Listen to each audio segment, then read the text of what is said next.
হাত না মেলানোই ভারতকে কী শাস্তি দেবে আইসিসি? ভারত পাকিস্তান ম্যাচ মানেই উত্তেজনায় পারদ চড়া। তবে এবারের এশিয়া কাপে গ্রুপ পর্বের হাই ভোল্টেজ লড়াই শেষ হয়েছে একেবারে তিক্ত এক দৃশ্য দিয়ে। দুবাইয়ে কাল রাতে ভারত অধিনায়ক সূর্যকুমার যাদব ছক্কা মেরে ম্যাচ শেষ করতেই ভারতীয় খেলোয়াড়েরা সোজা ঢুকে যান ড্রেসিং রুমে।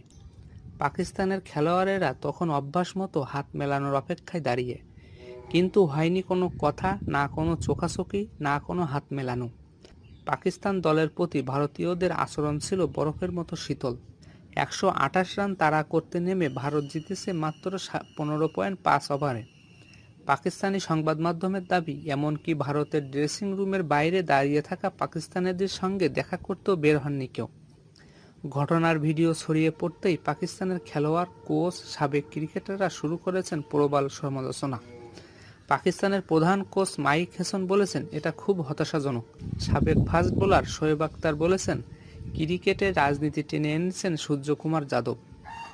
রশিদ লতিফ বলেছেন, হ্যাঁ তোমরা ভারত ক্রিকেট দল, হ্যাঁ তোমরা বিশ্বের সেরা দল, কিন্তু খেলা শেষে হাত মেলাওনি, এতেই তোমাদের আসল রূপ প্রকাশ পায়। পাকিস্তানের খেলোয়াড়েরা অপেক্ষা করছিল, কিন্তু ভারতের খেলোয়াড়েরা সোজা ড্রেসিং রুমে চলে গেল। সামাজিক যোগাযোগ মাধ্যমে পাকিস্তানি সমর্থকেরা ভারতের এই আচরণকে খেলোয়াড় সুলভ বলে তীব্র সমালোচনা করেছেন। তবে ভারতীয় সমর্থকেরা যেন উল্টো এতে মজা পাচ্ছেন। তাদের কথা, জাতীয় আবেগের সাথে তাল মিলিয়ে ঠিক কাজই করেছেন তাদের দল।